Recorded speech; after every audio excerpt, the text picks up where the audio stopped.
আসসালামু আলাইকুম এভরিওয়ান, কি অবস্থা সবার? আই হোপ সবাই ভালো আছেন, সুস্থ আছেন। আমরাও ভালো আছি আল্লাহর অশেষ রহমতে। নতুন আরও একটি ব্লগে সবাইকে ওয়েলকাম করছি। আই হোপ আজকের ব্লগটাও আপনাদের ভালো লাগবে।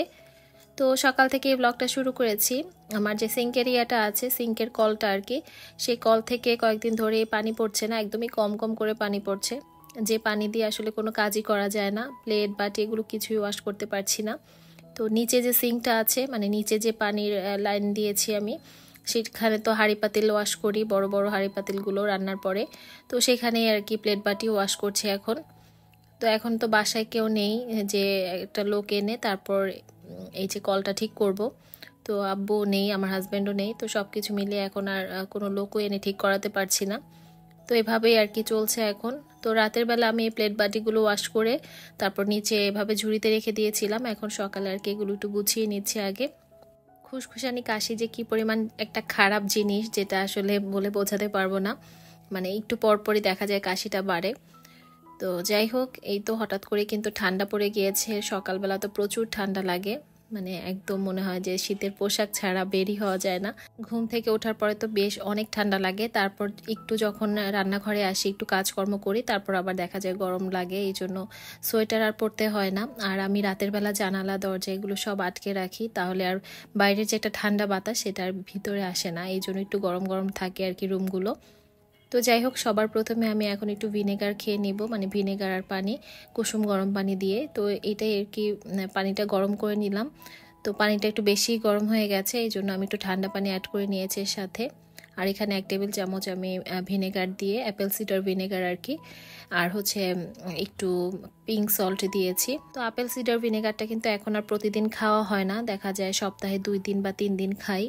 এছাড়া সকালবেলা একটু র চা খাই, মানে মশলা চা, যেটা মশলা টশলা দিয়ে একটু ভালো ভালো লাগে আর কি ঠান্ডার মধ্যে এই চাটা খেলে। গলা টলায় যে একটা খুশখুশানি কাশি থাকে, ওইটা তেমন একটা থাকে না। আর এই কয়দিন ধরে এত পরিমাণ মানে ঠান্ডার জন্য চাই বেশি খাওয়া হচ্ছে। তো এখন হচ্ছে আমি সকালের নাস্তা রেডি করব। বাসায় যদি ব্রেড থাকে, পাউরুটি কেনা থাকে আর কি, তাহলে আর সকালের নাস্তার ঝামেলাটা নিতে হয় না। শর্টকাটে বা খুব কম সময়ে কিন্তু নাস্তা তৈরি করে নেওয়া যায়। তবে সমস্যা হচ্ছে আমার বড় মেয়েটা পাউরুটি খেতে চায় না, ওকে নিয়ে আমার সব আর কি জ্বালা যন্ত্রণা। খাওয়া নিয়ে ছোটবেলা থেকেই আমার বড় মেয়েটা বেশি জ্বালাতন করে আমাকে। তো এখানে আমি হচ্ছে ফ্রেঞ্চ টোস্ট করব, এই জন্য 2টা ডিম নিয়ে নিয়েছি, তারপর চিনি দিয়েছি, একটু লবণ দিয়েছি, আর হচ্ছে লিকুইড মিল্ক দিয়েছি। তো সব কিছু মিক্স করে আর পাউরুটিগুলো এখন একটু ছোট করে কেটে নিয়ে তারপর ভেজে নিব।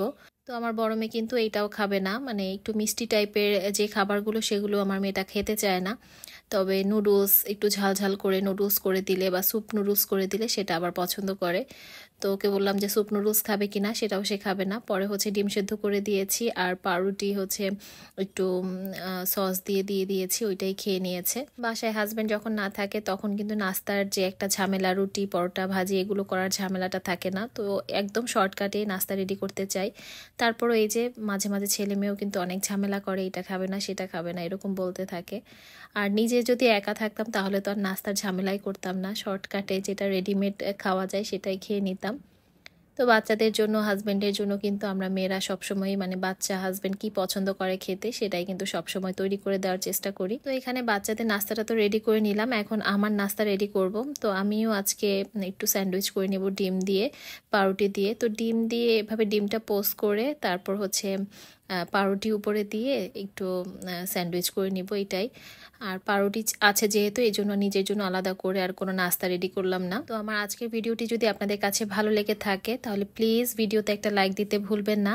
আর যারা এখনও আমার চ্যানেলটিকে সাবস্ক্রাইব করেনি তাদের কাছে রিকোয়েস্ট থাকবে, ভিডিওটি ভালো লাগলে চাইলে কিন্তু আমার চ্যানেলটিকে সাবস্ক্রাইব করে আমার পাশেই থেকে যেতে পারেন। আর এখানে কিন্তু আমি এই স্যান্ডউইচটা বানিয়ে নিয়েছি। পাউরুটির যে প্রথম যে একটা পিস থাকে একটু শক্ত টাইপের, যে পিসটা থাকে, আবার শেষেও কিন্তু একটা পিস থাকে শক্ত টাইপের, ওই পিসগুলো খেতেই কেন যেন আমার বেশি ভালো লাগে। পাউরুটির ওই 2টা পিসই আমি খাই।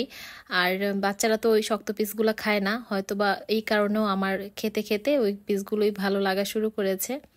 তো ওই পিস 2টা দিয়েই কিন্তু আমি স্যান্ডউইচ করে নিয়েছি, একটু মানে শক্ত করে আর কি ভেজে নিয়েছি এপিট ওপিট করে ডিম দিয়ে। আর এখানে এই তো কফি বানিয়ে নিয়েছি। তো এই ইলেকট্রিক বিটারটা দিয়ে কিন্তু খুব সুন্দর একটা ফোম ক্রিয়েট করা যায়, আর কফিটা খেতেও ভালো লাগে। যদিও আমি চিনি দেই না, চিনি দিলে ফোমটা আরও সুন্দর হয়। তো চিনি ছাড়াও কিন্তু খুব সুন্দর করে একটা মানে ক্যাপাচিনো টাইপের কফি বানিয়ে নেওয়া যায় বাসায়।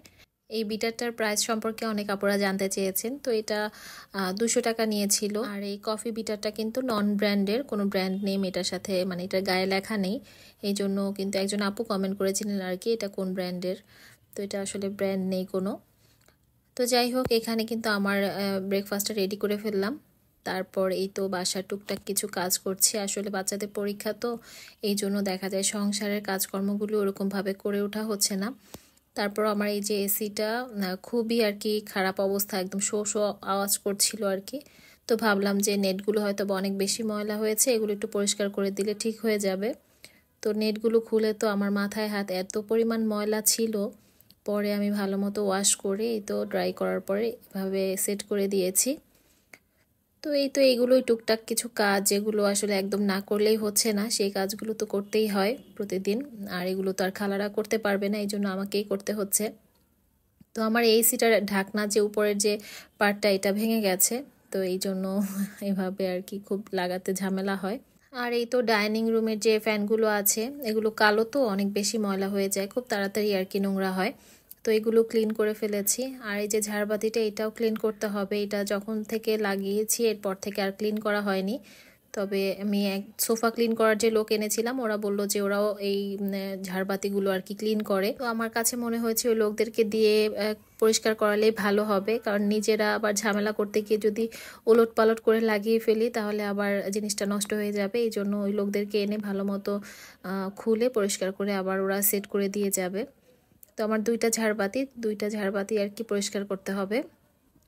তো এই তো দুপুরে রান্না বান্না করছি। এখানে আজকে খাসির কলিজা ভুনা করব, আর হচ্ছে সিম দিয়ে ফুলকপি দিয়ে মাছ রান্না করব। তো ওইটা আমি একপাশে বসিয়ে দিয়েছি, মানে সিম ফুলকপির তরকারিটা। আর এখানে হচ্ছে আমি কলিজা ভুনা করে নিয়েছি। তো খাসির কলিজা ভুনা করার আগে আমি খাসির যে কলিজাটা আছে ওইটা কিন্তু আগে সেদ্ধ করে একটা ময়লা বের হয়, ময়লাটা ফেলে দিয়েছি। তারপরে এই তো ছোট করে কেটে এভাবে মাংসের যে মশলা আছে সব কিছু দিয়ে এভাবে সুন্দর করে ভুনা করলে কিন্তু কলিজাটা খেতে ভালো লাগে।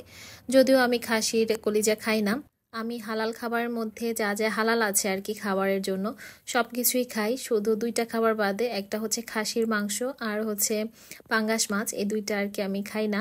আর পাঙ্গাস মাছ অবশ্য আমার হাজব্যান্ডও খায় না, এই জন্য কিন্তু আমার বাসায় পাঙ্গাস মাছটা আনা হয় না। খাসির মাংসটা যেহেতু আমার হাজব্যান্ড খায়, তো ওইটা মাঝে মাঝে আনে। আর খাসির কলিজাটাও আনে আর কি বাচ্চাদেরকে খাওয়ানোর জন্য। তো এই তো এর মধ্যে খাসির কলিজা ভুনাটা হয়ে গেছে, আর আমার কিন্তু মাছ রান্নাটাও হয়ে গেছে। তো আজকে ছোট্ট একটা ভিডিও শেয়ার করছি। খুব মানে সারাদিন ভিডিও করার মতো সেই এনার্জি থাকে না। বাচ্চাদের পড়াশোনা, তারপর ওদের স্কুলে দৌড়াদৌড়ি সব কিছু মিলিয়ে কেন যেন একদম এনার্জি একদমই পাই না যে ভিডিও করব আবার এডিট করব। আর বড় ভিডিও না এডিট করতেও অনেক বেশি ঝামেলা হয়, এই জন্য ছোট্ট ভিডিওটাই শেয়ার করলাম।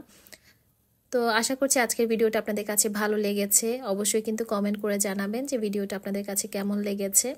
তো আজকের মতো এখান থেকে বিদায় নিচ্ছি। সবাই ভালো থাকবেন, আমার জন্য দোয়া করবেন, আমার পরিবারের জন্য দোয়া করবেন। আপনাদের সবার জন্য অনেক দোয়া রইল। আল্লাহ হাফিজ।